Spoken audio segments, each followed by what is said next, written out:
boa tarde mais uma vez. Vamos dar prosseguimento ao nosso congresso, Direito Municipal, Inovação e Entretenimento. Chegamos então ao nosso último painel e, na sequência, vamos emendar com a palestra de encerramento. Nesse último painel vamos tratar de Direito e Cultura, Incentivos e Direitos Autorais. Teremos palestras do José Eduardo Pieri, também da Érica Gavinho. E, na sequência, na palestra de encerramento, teremos a palestra do querido professor, advogado, escritor, jurista José Roberto Castro Neves. Tá? Então, para começar esse último painel do nosso congresso, queria começar com a palestra sobre direitos autorais, espetáculos públicos e privados, com o querido amigo José Eduardo Pieri, que é diretor da Associação Brasileira da Propriedade Intelectual, a EPI, um grande advogado, professor, palestrante, e que vai trazer, então, esse assunto para o debate. Então, boa palestra, Zé Edu. O microfone é seu.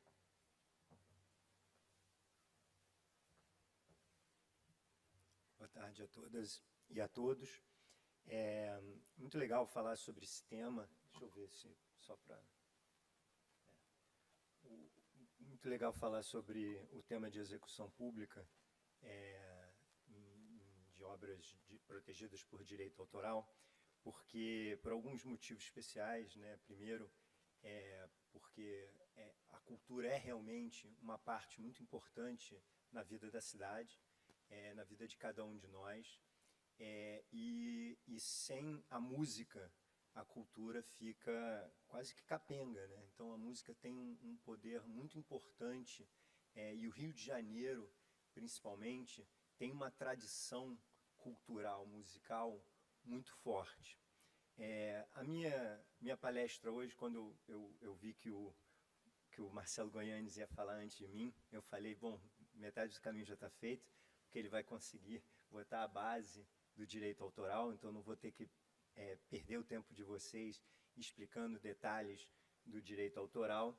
Então eu já pulo direto para a questão da execução pública. E basicamente, como o Marcelo falou, para usar uma música, uma obra litero-musical, você precisa ter uma licença, né? E com isso, se você imaginar que para todo evento você tivesse que bater na porta de todos os sujeitos de direito trazidos pelo direito autoral para as obras litero-musicais, você teria uma ineficiência enorme, né, de poder executar. O direito estaria atrapalhando a promoção da cultura, quando a lei de direitos autorais vem ao contrário, né, ela vem para fomentar a cultura. Então, ela cria, no seu artigo 99, o Escritório Central de Arrecadação, que ele representa todas as associações de titulares de direito e negocia por elas e recolhe aquele dinheiro, o dinheiro devido pela execução da obra, de uma forma simplificada e eficiente. Então, o ECAD, ele é uma sociedade civil de direito privado. Isso é muito importante a gente pensar. Muitas vezes as pessoas pensam que tem alguma natureza pública, mas não tem. E ele está responsável pela arrecadação e pela distribuição. E é muito comum as pessoas criticarem muito o ECAD, né? Até porque nunca é legal pagar por nada. E eu lembro quando eu casei, que as pessoas falam, não, mas tem ECAD que tem que pagar. É claro que tem que pagar ECAD. Eu estou pagando buffet, eu vou pagar pelo mais importante. E é interessante porque, para quem fez alguma festa grande em algum momento dos últimos 20 anos, você vê a eficiência do ECAD. Como o Marcelo falou, hoje em dia você vai na internet, você preenche o cadastro, você coloca as músicas e gera um boleto e você paga. Então, ele é muito eficiente na arrecadação e na distribuição também é eficiente. E a sua eficiência, ela é interessante porque ela tem gerado, eficiência e transparência, ela tem gerado um mercado, ou fomentado um mercado de securitização de direitos autorais. porque ela concentra o pagamento e distribuição de uma forma que as pessoas conseguem prestar, que ela presta conta para os autores, e com isso você tem hoje fundos de investimento adquirindo direitos futuros de remuneração. Então, eu queria, né, é muito comum as pessoas criticarem o ECAD, porque ele é muito ativo para exercer os seus direitos, mas a verdade é que ele tem um papel fundamental na defesa dos direitos autorais. E onde que é devida essa remuneração? Na execução pública, musical, em locais de frequência coletiva. Isso, inicialmente, parece muito simples, né? Se eu falo para vocês execução pública, local de frequência coletiva, a gente tem mais ou menos uma ideia do que seja. Mas, mais à frente, nós vamos falar sobre como os tribunais interpretaram isso. Quando a gente vê a questão da arrecadação, ela é feita em cima da receita bruta. Então, quando a gente vai para um evento, para um espetáculo, como um Rock in Rio, você vai calcular em cima de todas as fontes de receita para aquele evento. E aqui é interessante, porque durante a Copa do Mundo no Brasil, teve a Copa das Confederações e a Copa do Mundo, né? Então, em 2013, eu participei da negociação em nome do comitê organizador local com o ECAD, com relação ao recolhimento. E aqui um novo elogio ao ECAD.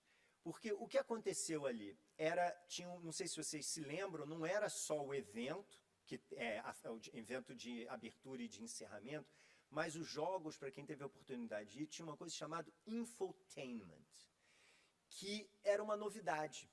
E não sabia-se como cobrar aquilo, porque é música que fica tocando durante o intervalo dos jogos. E tinham várias brincadeiras, não era uma coisa aleatória, tinha brincadeira muito parecida. Bom, muita gente deve ter ido, ou se não foi assistir pela televisão, você consegue ver o que está acontecendo. E sentamos à mesa com o ECAD, porque as formas de cálculo que eles tinham até então não cabiam, ia ficar uma coisa milionária. Ficaria mais caro que o próprio evento. Foi possível mostrar que a música estava sendo, tá bom, é muito importante numa festa de casamento, mas num jogo de futebol, aquilo é um a mais. E a gente conseguiu mostrar para o ECAD que, se eles fossem intransigentes, se tirasse a música, não tinha problema. Você vai hoje num jogo de campeonato brasileiro, não tem música. Ninguém está acostumado com aquela música, ninguém vai sentir falta.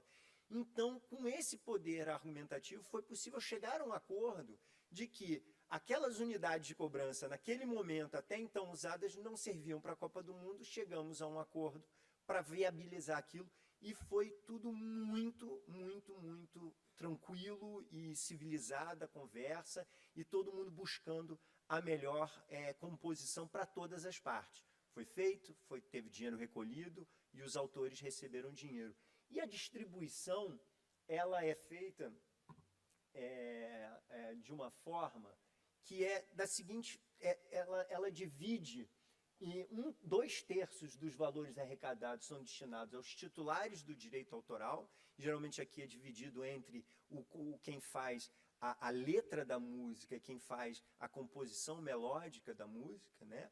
E você tem também os titulares de direitos conexos, que também o Marcelo falou, que são os executantes, aquele que executa a música. É o diretor fonográfico da música que toca, por exemplo, numa gravação. Então, é feita essa repartição por todos os sujeitos de direito. E essa questão de ser o que é interessante, né, de discutir em 2022 os temas de direito autoral, é que a lei de 98. Então, nós temos aí quase 25 anos, né, mais que 25 anos, de discussões jurídicas. E muitos pontos, por exemplo, o Marcelo levantou algumas questões que não estão claras ainda, não estão pacificadas pelos tribunais. Mas, com relação ao ECAD, como como houve muita, primeiro, proatividade do próprio ECAD em exercer os direitos, mas também questionamentos, nós temos bastante discussões que estão consolidadas. A primeira dela foi um questionamento quanto à constitucionalidade do ECAD ser um órgão de arrecadação central.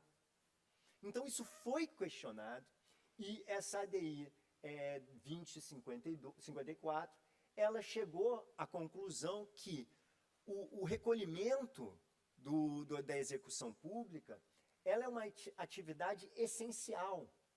E com o monopólio criado pela lei, isso é muito importante também colocar, era um monopólio legal, ele era um monopólio que se justificava, porque ele trazia maior eficiência para o mercado. Então, o judiciário já se debruçou sobre isso. E não se discute mais se o ECAD pode ser o único escritório arrecadador. Então, esse é o primeiro ponto que foi discutido com relação a questionamentos da arrecadação por execução pública. Um segundo tema, não é o segundo em ordem cronológica, mas aqui eu trago com base em importância ou temas discutidos, é a questão da responsabilidade civil, ou da responsabilidade, não responsabilidade civil, mas a responsabilidade de pagar. E aqui há uma solidariedade entre o dono do estabelecimento e o organizador. Isso é ótimo, né? Então, quem casou em algum clube privado sabe que você chega lá, não vou dar uma festa de casamento, é só conversa depois que você mostrar que pagou o ECAD. Porque senão ele é solidário. Então, esse é um tema também discutido. Eu cito aqui um RESP, mas a gente encontra vários posicionamentos do STJ nesse sentido, de que há uma solidariedade para efeitos de pagamento com relação entre quem organiza o evento, quem promove o evento e o dono do estabelecimento. A segunda questão que eu queria trazer para vocês é a questão da natureza ou do fim comercial do evento. Porque, e não só do evento, mas da execução pública. Então, muito se discutiu, principalmente, questões religiosas, em cultos religiosos, em eventos religiosos, se havia uma necessidade, uma obrigatoriedade de pagamento, uma vez que não se visava o lucro aquele evento. Claro, você pagou para a Coca-Cola, você pagou pela cerveja, mas não quer pagar pelo mais importante? Então, novamente, os tribunais se debruçaram sobre esse tema, chegou ao STJ e um caso específico, tem vários casos, mas muitos referentes a rádios religiosas ou rádios comunitárias, e concluiu-se pela obrigatoriedade do pagamento pela execução pública. Um outro tema, e aqui de interesse principalmente jurídico, é um caso de um cruzeiro do Roberto Carlos, onde o ECAD entrou para recolher. E aí houve, qual era o ponto ali, a discussão jurídica interessante desse caso? O cruzeiro tinha bandeira italiana. Então, qual é a lei que deveria aplicar? Bom, enquanto estiver em mar territorial brasileiro, não se discute. É a lei brasileira. Só que não foi possível provar em que momento que o Roberto Carlos fez o show deles. O ECAD não conseguiu provar. E ele tentou inverter o ônus da prova. E o judiciário disse, não, é tão... Tipo assim, discutimos na palestra anterior a dificuldade de mostrar nexo causal, mas aqui o ônus da prova não se justifica o inverso. Você pode botar alguém no cruzeiro, você pode ter gravações, você pode pedir, exigir algumas informações do próprio réu.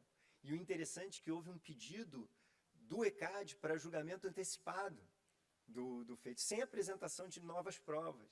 E no momento que o TJ entendeu que faltaram provas, ele quis anular a sentença.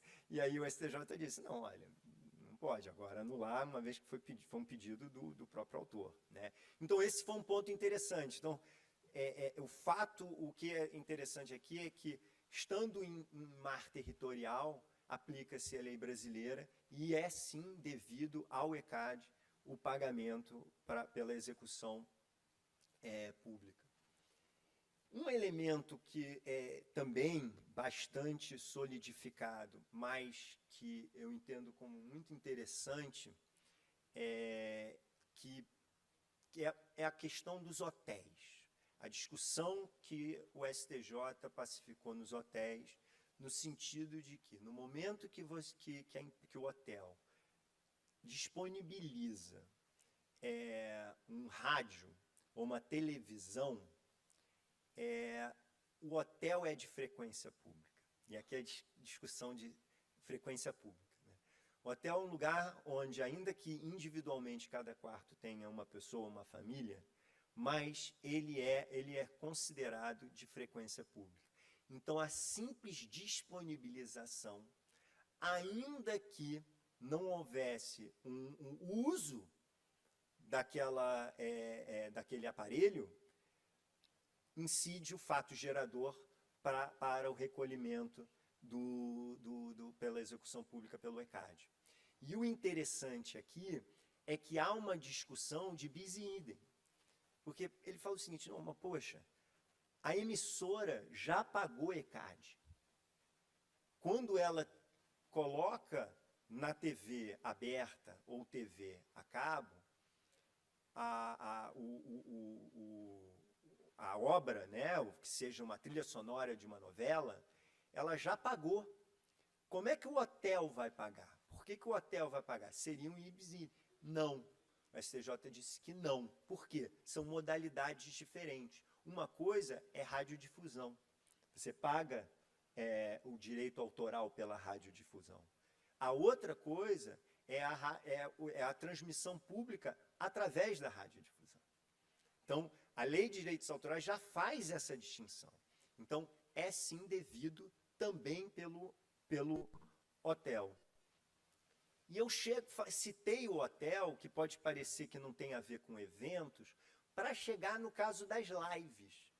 Porque isso, durante esses últimos anos pandêmicos, o que a gente viu mudar foi o consumo de entretenimento, né? Então, e ficou muito forte com as lives de artistas e como isso se tornou um grande negócio. E aí esse caso é interessante porque eu acho que é um dos poucos casos onde a jurisprudência antecipou a tecnologia. E eu vou explicar por quê.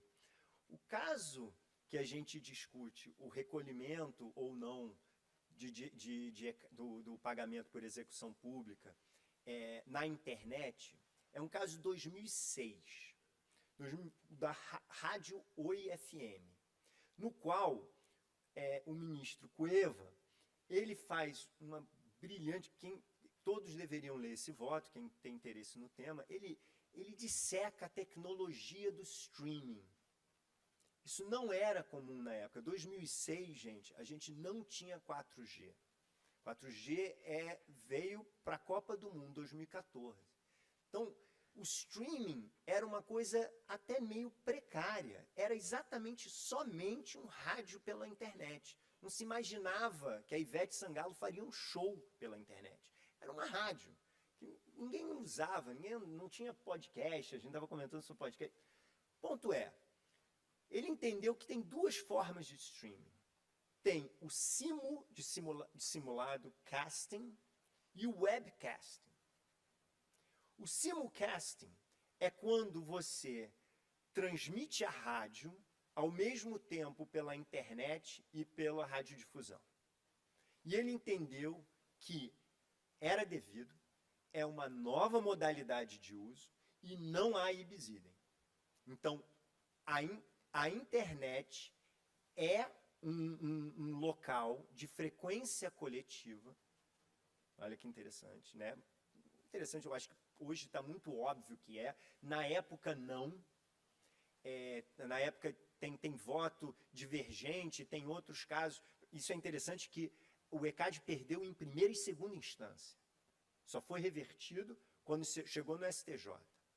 E essa discussão da internet ser um lugar de frequência coletiva e também a questão de que são duas modalidades de uso, então são devidos ECAD em dois momentos. A segunda modalidade é o webcasting, onde o usuário tem a prerrogativa de customizar o consumo da música. E ali tem uma discussão muito interessante do voto de vista do Belize, que é o seguinte, ele fala, o ministro Cueva fala, não é um contrato de distribuição, porque o contrato de distribuição pressupõe a posse, e não há posse. Você está chegando numa plataforma e você está consumindo aquele produto. E no seu voto divergente, o ministro Belize disse, olha, não, mas você não precisa ter a posse, porque mal ou bem, ele está fazendo uso, seria uma reprodução e não uma execução pública. Hoje, quando a gente pensa, porque ele diz, não há posse, mas no momento você baixa o arquivo, então você teria posse. Hoje, quando a gente pensa no Spotify, no Deezer, todas essas plataformas, fica muito claro que é execução pública. Eu tenho uma conta no Spotify, no momento que eu paro de pagar, eu não tenho mais aquelas músicas. Aí eu baixo, mas elas não estão no meu celular. Elas estão na minha plataforma. Que no momento que eu deixo de pagar pelo direito de ter acesso à plataforma, eu deixo de ter. Então, o que é aquilo? Hoje está muito claro que é uma execução pública. Então, agora eu saio de 2006 e venho para 2020, nas lives. A live da Ivete passava no Multishow. E hoje é muito claro que o consumidor de internet é diferente do consumidor de televisão. E o consumo de internet é diferente do consumo de televisão. É muito mais interativo. Com o 4G, a gente entende isso. Mas esse voto foi feito em 2006. Isso que não foi em 2006. É mais para frente, não me lembro exatamente a data. Mas é com base na tecnologia de 2006.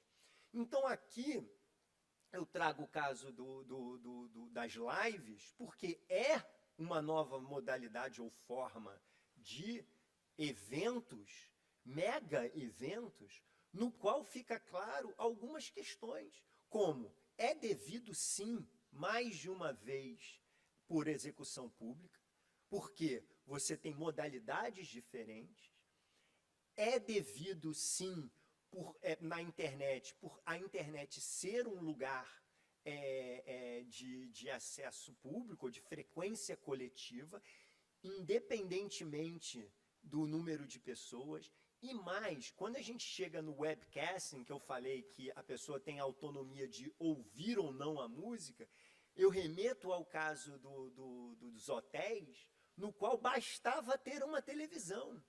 Então você não precisa provar que aquela música foi consumida para que a contraprestação fosse devida.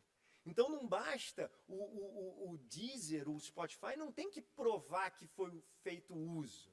O YouTube não precisa dizer que alguém não precisa mostrar que alguém assistiu a live da Ivete. O simples fato de estar disponível, assim como o caso dos hotéis, já justifica o pagamento pela execução pública de obra em local de frequência coletiva. E, finalizando a minha apresentação, a grande discussão que também se solidificou nos tribunais é com relação ao valor cobrado pelo ECAD. Porque ele tem autonomia, ele assume a autonomia e impõe. E haveria um questionamento, tudo bem, o monopólio é legal, está lá estabelecido, mas os critérios usados de cobrança, o ECAD está abusando.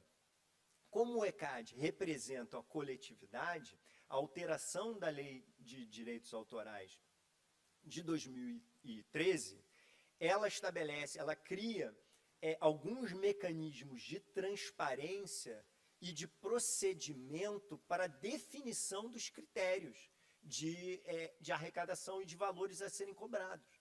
Então, somente por Assembleia Geral, você tem que seguir alguns ritos, junto aos associados, né, representados pelo ECAD, para definir. Mas uma vez definido, interesse privado. O autor pode dizer quanto custa a sua obra, a reprodução da sua obra, a execução pública da sua obra.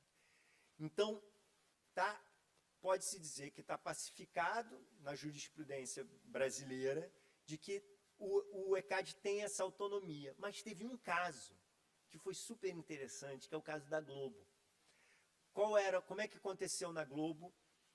A Globo tinha um contrato e o prazo do contrato chegou ao fim, ela foi renegociar e o ECAD pediu um valor muito mais alto do que tinha antes, que era um contrato guarda-chuva, eles chamam de blanket license, de coberta, licença coberta, tradução bem literal, mas é um contrato guarda-chuva de licença, para não ter que ficar indo uma música a música e pagar um valor só para poder ter todas as músicas nas novelas, né, ou todos os programas.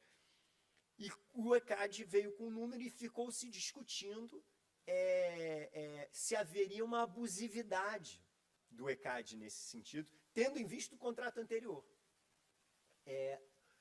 A Globo ganhou no Tribunal do Rio, só que quando chegou no STJ, foi feito um acordo.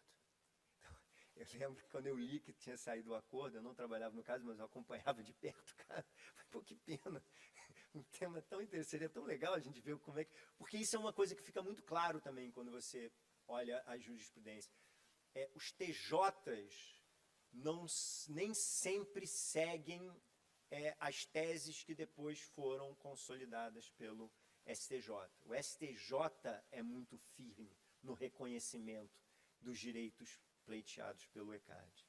Então,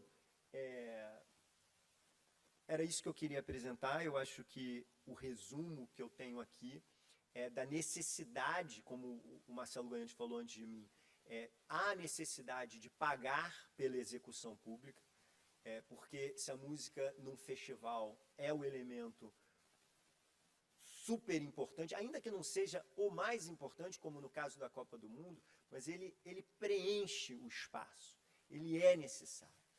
E nada mais justo do que a sua remuneração. E o ECAD faz isso de uma forma muito organizada. Muito obrigado.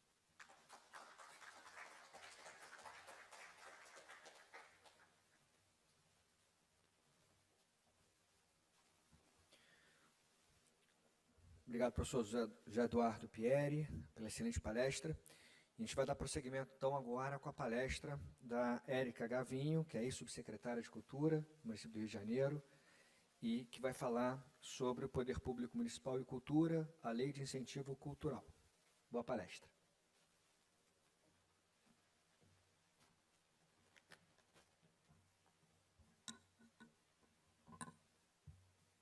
Boa tarde a todos e a todas.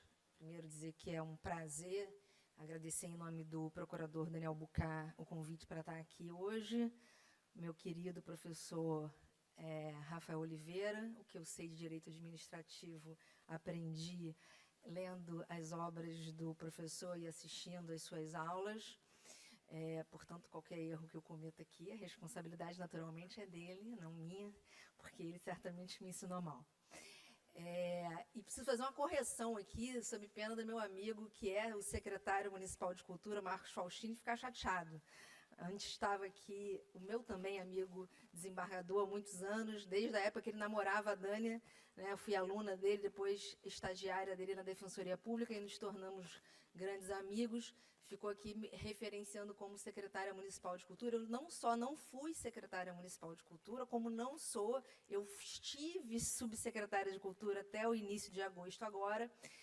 Na verdade, estava demissionária desde abril do ano passado, vocês vão entender aqui quando eu explicar o porquê, mas foram me segurando, fica mais um pouco, pega daí, você disse que ia ficar mais um tempinho, foram me segurando ali, até que eu falei, agora chega, eu preciso realmente ir cuidar da minha vida, tenho uma tese de doutorado para escrever, tenho o meu escritório para cuidar, e voltei à advocacia.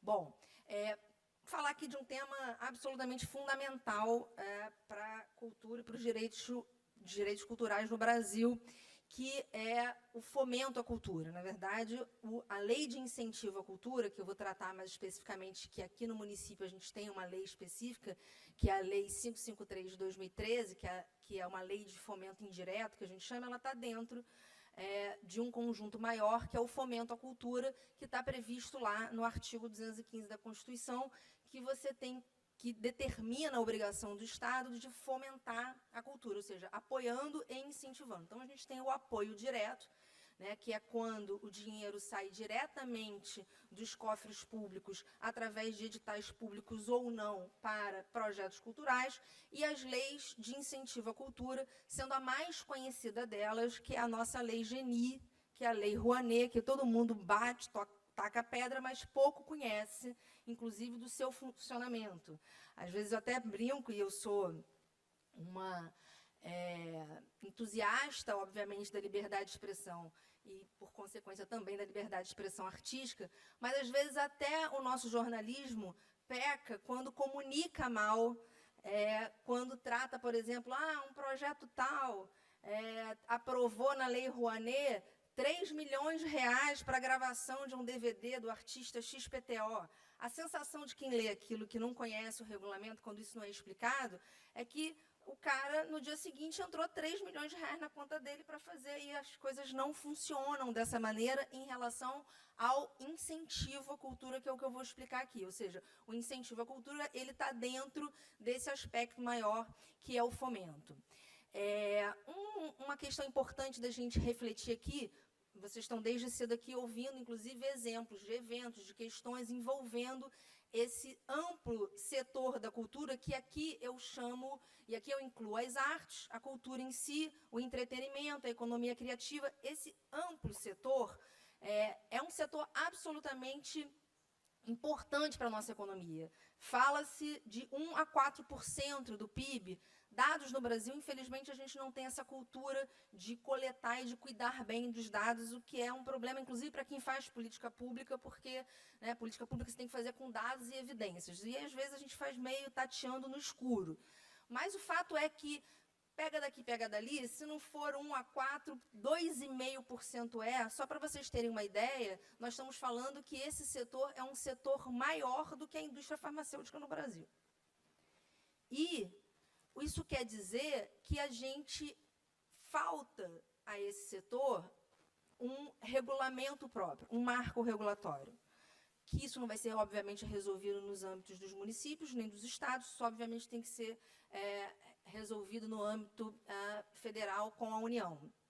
Já há alguns projetos de leis, algumas tentativas de haver uma regulamentação mais forte em relação a isso, porque o que a gente tem hoje em relação à cultura é uma colcha de retalhos e que você vai se apropriando aqui e ali para efetivamente dar consequência aos direitos culturais, mas sem uma regulação própria e forte, o que, obviamente, traz uma insegurança jurídica enorme em diversos aspectos. Quem faz execução de projetos culturais aqui, e eu não vou falar mais especificamente do fomento e vou entrar nesses aspectos, mas a gente tem questões tributárias muito complexas em relação às atividades culturais no Brasil, nas produções culturais, nos projetos culturais.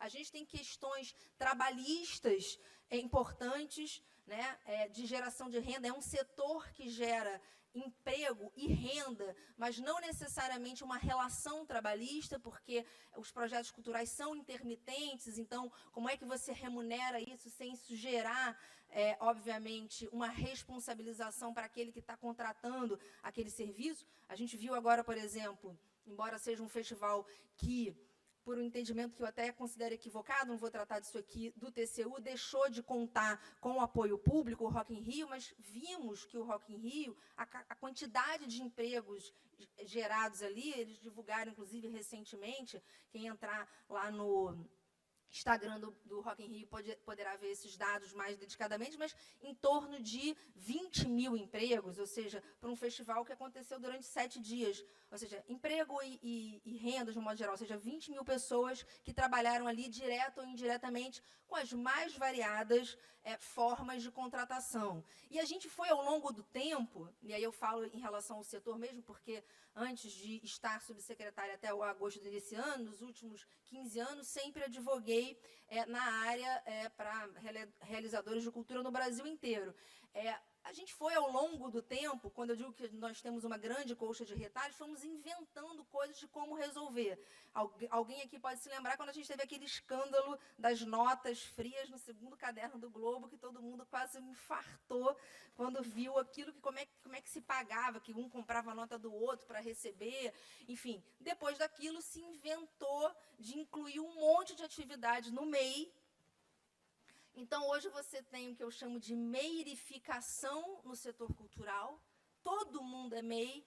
E aí é uma loucura, porque produtor não está lá, mas aí o cara dá uma nota. Ou seja, é uma loucura tão grande, porque a gente vai inventando coisas para tentar dar alguma segurança jurídica para um setor que é dinâmico, importante, né, sob os mais diversos aspectos, não só, né, como falou aqui o desembargador Marco Aurélio, né, para nós, né, ou seja, a pandemia mostrou isso, né, o quanto a importância da arte, da cultura, que ela pode salvar a todos nós, né, nos libertar das nossas mazelas humanas e existenciais, porque pode nos levar ao delírio em algum momento, para que a gente esqueça das dores, às vezes, da existência. Mas é também importante do ponto de vista econômico. Portanto, é preciso, né, queria trazer uma fala inicial para dizer que da importância da gente ter um grande marco para esse setor, que dê segurança para os seus realizadores, dê segurança, e é um pouco do que eu vou falar aqui, para os seus fomentadores, né? Apesar da gente ter um setor forte em que tem muitas iniciativas particulares, o maior fomentador de cultura no Brasil é o Estado brasileiro, ainda bem, e ainda fomenta pouco, precisa fomentar mais. Nós não temos uma cultura de mecenas, daqueles que fomentam a cultura diretamente, que tiram dos seus próprios patrimônios, não há essa cultura. Mesmo grandes fundações, sabemos, se utilizam, e não estou criticando, muito ao contrário, estão corretas, é um mecanismo, estão lá, se utilizam das leis de incentivo à cultura, sendo hoje a maior delas, obviamente, a Lei Rouanet, que, infelizmente, por incompetência, acho que não é bem a palavra, porque pode ser incompetência também, mas talvez uma certa incompreensão de quem hoje, lamentavelmente, está à frente do governo federal.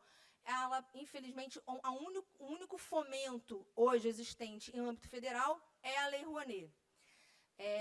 E só existe porque está em lei. Mas, objetivamente, ela pouco tem acontecido, porque o secretário de incentivo à cultura do governo federal é um coronel da PM. E ele se sente no direito de, mesmo aquele que cumpriu todos os requisitos estabelecidos na lei e nos seus regramentos, faltando apenas a assinatura de uma portaria para ser publicada no Diário Oficial da União, permitindo aquele produtor de cultura para que ele possa captar os recursos, ir ao mercado e aí sim captar os recursos, ele simplesmente não assina, fica lá paradinho na mesa dele. Então, Enfim, eu ia falar uma coisa aqui, mas... Então, ou você vai por um caminho, ou você entra com mandado de segurança para que uma decisão judicial obrigue esse cidadão, né, que é um agente público, a assinar a portaria, uma vez que é quase que um ato vinculado, porque uma vez que você cumpriu com todos os requisitos, você tem direito à portaria de captação para você poder ir ao mercado captar e realizar o seu projeto. Bom, falar então aqui por que então eu estou demissionária desde abril do ano passado. Quando eu recebi o convite do secretário Marcos Faustini para assumir a subsecretaria de Cultura, eu disse a ele que, enfim, eu resisti muito e depois eu falei assim, eu vou com uma condição. Primeiro, que eu vou ficar 1 ano. E segundo, que era um ano sabático para me afastar um pouquinho do escritório, que eu estava ali cansada daquele dia a dia da advocacia. Só preciso de 1 ano. E segundo, que a gente precisa implementar a prestação de contas pelo objeto no município, porque a gente precisa fazer esse teste de como é que isso vai se dar. Ele falou, tá bom, mas eu tenho que te fazer um outro pedido. Além disso, a gente vai também democratizar o fomento, porque ele está muito concentrado em determinadas áreas da cidade. E aí você vai me ajudar a regular isso. Eu falei, tudo bem, está fechado, acordo feito, vamos lá. Bom, e então foi assim que a gente fez alterações importantes, que eu acho que é um pouco disso que eu queria deixar para vocês, porque, na verdade, essa ideia da desburocratização da prestação de contas foi matéria da minha dissertação de mestrado na PUC, que se tornou esse livro. Deixa eu, por favor, fazer aqui minha propaganda. Já está esgotando a primeira edição, faltam poucas unidades. Por favor, terminem de comprar, para que a editora já faça logo a segunda. Já estou revisando para publicar a segunda edição. E... eu escrevi, obviamente, essa dissertação de mestrado que se tornou esse livro com base na minha experiência profissional advogando no Brasil inteiro para fazedores e realizadores de cultura e vendo a agonia dessas pessoas que ficam presas em prestações de contas kafkianas por anos e anos e anos, porque o Estado, e aí eu posso falar porque até bem pouco tempo estive no município do Rio, também é ineficiente na análise da prestação de contas, porque leva anos. Né? Felizmente agora, né, não exatamente agora, mas em 2020, o STF finalmente acabou com aquela maluquice da imprescritibilidade do dano ao erário. Embora agora o MP inventou, agora que eu voltei agora para o escritório e tomei um susto, porque assim, agora tudo que é inquérito civil, eles dizem que é ato de improbidade doloso, mas não diz qual é o dolo, eles só botam lá que é ato de improbidade doloso para poder ficar por dentro da exceção da própria, assim, de uma maluquice esses órgãos de controle no Brasil, porque, sinceramente, mas enfim, o fato é, a gente tinha essa coisa da imprescritibilidade. Então, ficava todo mundo um pouco meio que, tipo, se eu não analisar a prestação de contas, se daqui a 10 anos eu condenar o cara, ele vai ter que pagar de qualquer jeito. Então, né, quando a gente chegou na Secretaria de Cultura, por exemplo, do município, a gente tinha prestações de contas desde 2013, quando foi editada a lei aqui no município do Rio. Então, ou seja... você imagina se agora, em 2022, 9 anos, quase 10 anos depois, se eu vou intimar alguém ou notificar alguém para uma inconsistência numa prestação de conta. A pessoa já morreu, não existe, não se lembra, eu não me lembro nem o que eu comi ontem à noite. Ou seja, mas a gente vive isso. E esse nível de insegurança e esse nível de ineficiência do Estado, que não é mais compatível com o Estado contemporâneo. Não dá mais. A sociedade moderna ela é uma sociedade complexa, extremamente complexa. O Estado precisa ser eficiente. Ele precisa dar respostas muito rápidas, porque a vida está muito rápida. Então, não há mais essa possibilidade da gente ficar por anos para resolver determinadas questões. Ou a gente aposta na possibilidade de um Estado eficiente, ou cada vez mais esses discursos de que o Estado não funciona, de que para isso não precisa, eles vão ser mais recorrentes e vão ter mais eco na sociedade, né? Quando, na verdade, a gente precisa muito do Estado. Né? Passamos de novo por uma pandemia, voltando ao exemplo da pandemia, passamos pela pandemia, não fosse o Estado, muito provavelmente não estaríamos aqui. Não teríamos vacina, não teríamos tido vacinação em massa, não fosse o Sistema Único de Saúde. Portanto, o Estado é absolutamente importante. Agora, ele precisa melhorar, porque a sociedade é complexa, os nossos problemas são cada vez mais complexos e é preciso que a gente aposte na eficiência. E não dá para pensar eficiência sem inovação e sem inventividade. E o que a gente não pode é ter um administrador público, um gestor público com medo de inovar, com medo de pegar um promotor que simplesmente faça uma emenda de um inquérito civil e diga que eu cometi um ato de improbidade doloso sem dizer qual é o meu dolo. Então, a gente vive hoje essas questões. Mas, enfim, por que a gente fez as mudanças que nós fizemos na regulamentação da lei do ISS no Rio de Janeiro?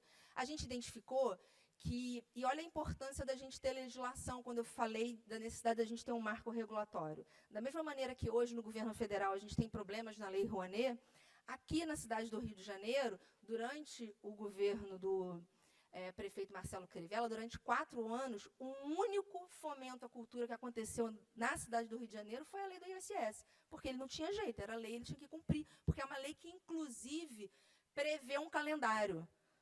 Isso, obviamente, do ponto de vista da gestão ali, é muito ruim. Acho que é uma lei que está quase fazendo 10 anos, talvez precisasse ser mexida aqui e ali, mas ela tem um calendário. Todo mês de maio tem que ser lançado o edital do produtor. Todo mês de agosto tem que ser lançado o edital do contribuinte incentivador. Queira ou não, goste ou não o governante de plantão, ele vai ter que cumprir aquela lei, ou ele, eventualmente, vai enfrentar problemas pelo seu não cumprimento. A gente viu isso acontecer aqui na cidade do Rio de Janeiro, né? Tivemos um prefeito que, não, diferentemente do prefeito atual, que é um amante da cidade, um amante da cultura, um amante das artes, um incentivador das atividades culturais na cidade, o outro, nem o carnaval o cidadão comparecia ou, de alguma maneira, apoiava, né, mas ele não teve outra alternativa que não lançar os editais, porque eles estavam previstos em lei. Então, foi o único fomento que a gente teve, que foi o fomento indireto. E qual é o problema do fomento indireto? Não é exatamente um problema. O problema do fomento indireto é que você estabelece regras, o produtor de cultura apresenta o seu projeto, ele é enquadrado, não tem exatamente uma forma de você... Claro que às vezes você reprova, pede para ele fazer uma adaptação aqui ou ali, mas não há exatamente... É quase que realmente uma vinculação. Se ele cumpriu ali os requisitos mínimos, ele vai ter o seu projeto aprovado, aí ele vai, como eu digo, que é a pior parte. Aí ele vai para o mercado captar. O problema da lei de incentivo é que ela é uma lei de mercado. Quem, na verdade, determina o investimento é o departamento de marketing das empresas. É ele que escolhe se ele quer ou não vincular a marca àquele projeto. Por isso que, quando eu falo de fomento à cultura, eu gosto sempre de falar do incentivo, que é muito importante. Veja, quando eu estou fazendo essa crítica aqui, não é crítica dizendo que eu sou contra. É importante que tenha lei de mercado, só precisamos entender que é assim que ela funciona. Agora, nem todo projeto cultural, nem todo projeto de artes vai interessar o mercado. É preciso haver o fomento direto para que a gente possa ter arte experimental, para a gente possa ter arte que alguém não queira fomentar, para que a gente possa fomentar pequenos grupos que não vão ter interesse, que não vai ter público. É muito fácil uma empresa querer botar dinheiro, por exemplo, num Rock in Rio. É muito fácil você botar dinheiro no carnaval. Agora, não é tão simples que uma empresa queira colocar dinheiro numa organização não governamental, não se fala mais de organização governamental, numa organização da sociedade civil, numa OSC, que fique dentro do Complexo do Alemão, mas que faça um trabalho sociocultural muito importante. É mais difícil, às vezes até acontece, mas é mais difícil. E aí é importante que a gente tenha o fomento direto. Bom, e aí o que nós identificamos quando chegamos à Secretaria de Cultura em fevereiro de 2021? Uma concentração do fomento indireto, no caso aqui Incentiva a Cultura, de produtores, quem é que mais captava na lei? Produtores sediados em Botafogo, na Lagoa e na Barra. Madureira, por exemplo, você tinha 0,1% do incentivo de produtores sediados em Madureira, e a gente sabe, há uma cena cultural em Madureira, produtores em Madureira, né?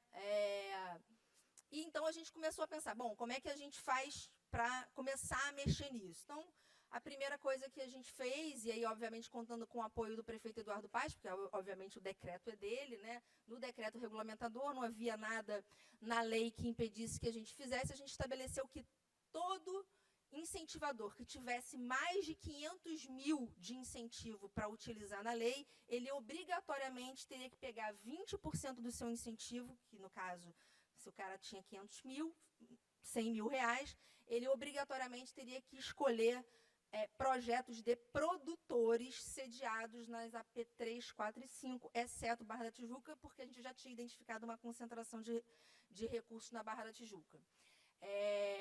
Esse ano a gente melhorou um pouco, aumentou esse percentual para 30% e baixou o limite para 300 mil. Todo incentivador com mais de que possa incentivar com mais de 300 mil tem que pegar 30% do seu incentivo e botar nas AP 3, 4 e 5. A gente também fez, até por uma questão de isonomia, isso no fomento direto, mas eu não vou tratar do fomento direto aqui, que é o nosso edital FOCA, como ficou conhecido no mercado, que a gente voltou a fazer fomento direto no Rio de Janeiro desde o ano passado. Obviamente, isso não estava previsto na lei orçamentária, no orçamento que nós recebemos, que foi elaborado pelo governo anterior, mas o prefeito suplementou e já desde o ano passado a gente fez um edital de fomento direto. Bom, e aí qual foi a outra grande novidade? Por isso que desde 29 de abril do ano passado eu estou demissionária, foi porque então a gente conseguiu fazer na cidade do Rio de Janeiro implementar a prestação de contas pelo objeto para projetos culturais até 300 mil reais. Érica, por que 300 mil reais? Porque eu vou explicar para vocês a lógica. Do ponto de vista jurídico, não tem nenhum motivo para a gente ter limitado em 300 mil reais.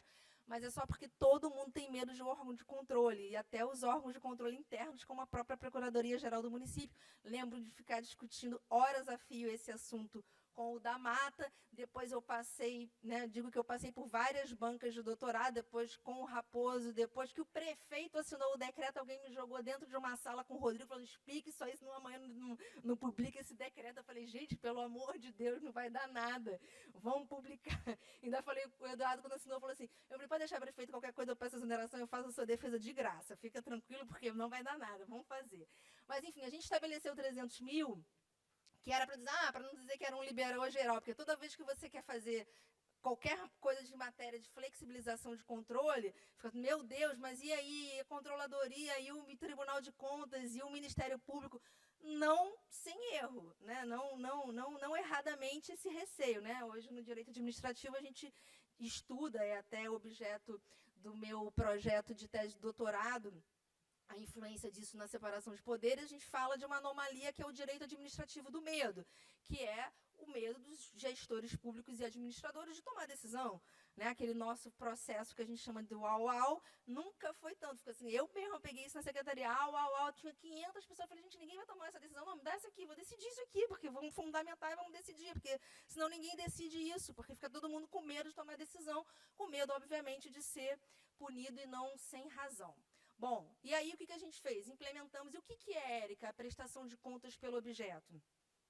É porque a gente criou uma maluquice no fomento à cultura, e isso acontece, obviamente, em outras áreas, isso, o que eu trato aqui também se aplica à assistência social, se aplica ao esporte, se aplica a outras áreas. A gente vem pensando assim num histórico, de um histórico convenial. Na verdade, a gente vem daquela época em que você tinha recursos a fundo perdido, que ninguém efetivamente prestava contas. Isso, obviamente, pré-Constituição de 88, porque não é mais possível falar em não prestação de contas, desde a Constituição de 88, porque está lá no artigo 70, todo aquele que gere recursos públicos, ainda que temporariamente por um período, tem o dever de prestar contas, é um dever republicano. Então, e toda vez que eu, em alguns momentos que eu tratei desse tema, alguém falando, você está falando de não prestar contas? Não, muito ao contrário. Estou falando de prestar contas mais eficientes. E olha que quando a gente fala de prestação de contas pelo objeto, e para quem sabe aqui e lida com política pública vai entender o que eu estou dizendo, eu não estou nem tratando ainda de pensar e olhar impacto, que é muito importante para a política pública. Eu estou simplesmente querendo saber se o cara entregou aquilo ou não com que ele se comprometeu para o Estado. É isso. Ele, quando apresenta um projeto, olha, eu vou fazer 10 apresentações de teatro. Você entregou as 10 apresentações de teatro dentro daquelas especificações que você mesmo se comprometeu? Tudo bem, eu aprovo suas contas. Ah, não, mas agora eu quero saber quanto que você pagou no táxi, no transfer do artista, do não sei o quê. Aí para a prestação de contas na gerência de prestação de contas, porque um projeto de R$ 1,5 milhão, ele pode ter 2, 3 volumes, fica lá assim nos cantos, ninguém quer pegar aquilo para olhar, umas notinhas desse tamanho, que se você não tirar a xerox, ela paga, coisas desse tipo. E aí a gente passou a fazer isso. E isto, Érica, isso é uma grande inovação. Não, não é uma grande inovação. Eu gosto bem de deixar claro que não é uma grande inovação, né? Não tem nenhuma genialidade nisso. O que tem é uma aplicação disso para a cultura, para a gente tentar tirar desse foco de uma certa perversidade, de que tem que ficar o tempo inteiro olhando as contas. Fica meio que assim, parece que artista não sabe bem lidar com a burocracia. E aí, assim, a gente precisa regular eles melhor. Porque se a gente não tiver esse cuidado paternal, de cuidado com eles vão gastar mal o dinheiro, sabe-se lá como é que vão gastar. Tá gravando, né? Vão fumar maconha. Assim, tem uma certa... Eu já ouvi coisas bárbaras de ministros do Tribunal de Contas da União, que eu falo assim, não estou acreditando que essa pessoa pensa realmente isso. Mas é um pouco esse olhar que tem. Esse pessoal é meio diferenciado. Não sei se eles são pessoas sérias para gerir recursos públicos. É um pouco isso. E aí cria regra, para que o cara canse, né? Para assim, não, eu não quero mais. O que teve de gente que largou e falou, não, vou fazer outra coisa na vida, vou vender sanduíche na praia, porque é melhor do que fazer projeto cultural no Brasil, fomentado. Porque é uma loucura depois de prestar contas. Porque você fica depois anos a fio. Você faz um projeto hoje, daqui a 10 anos você pode receber uma notificação da Secretaria Municipal de Cultura. Eu espero que não, a gente fez todo um planejamento para encerrar com passivo até o final desse ano, mas de um outro órgão fomentador qualquer, e você tem que responder. É uma maluquice. Mas, enfim, por que eu digo que não é uma inovação? Primeiro, a Lei 8666, que hoje não é mais 866, mas vou tratar dela, mas ela sim, foi sempre usada no fomento direto à cultura. Em algum momento, ela fala, por exemplo, em obra, em algum momento, um empreiteiro, quando faz a obra, ele me apresenta uma prestação de contas financeira de quanto que ele pagou o concreto?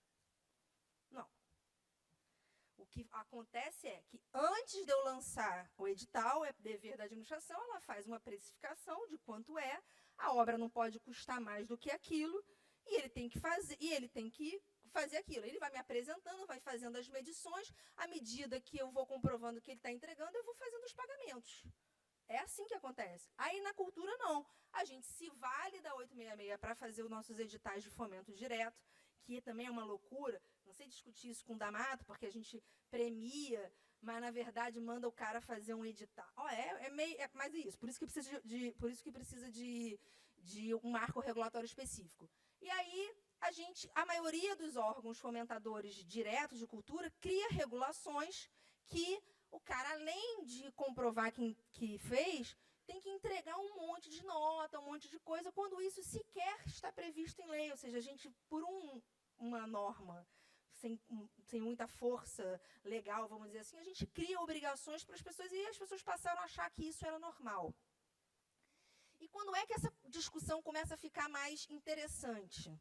Quando, na gestão do ministro Gilberto Gil, ele lança um programa que eu considero um programa poderoso, chamado Pontos de Cultura, que ele disse que a gente ia fazer no Brasil um do-in cultural, que era você incentivar expressões culturais, atividades artísticas culturais que já existissem no Brasil inteiro, ou seja, que não é dado ao Estado fazer cultura, obviamente, ele só tem que fomentar e incentivar.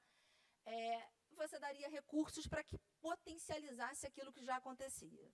Então, óbvio que você recebeu dinheiro, quilombola, aldeia indígena, grupos muito pequenos, eram valores pequenos, só quando era um pontão de cultura, mas estamos falando de R$180 mil. Eu, inclusive, advoguei anos, tem alguns processos ainda, pro bono, obviamente, porque, né, para muita gente no Brasil inteiro, porque o que aconteceu? O Estado deu com uma mão e tirou com a outra, porque todo mundo, praticamente todos, tiveram suas prestações de contas reprovadas.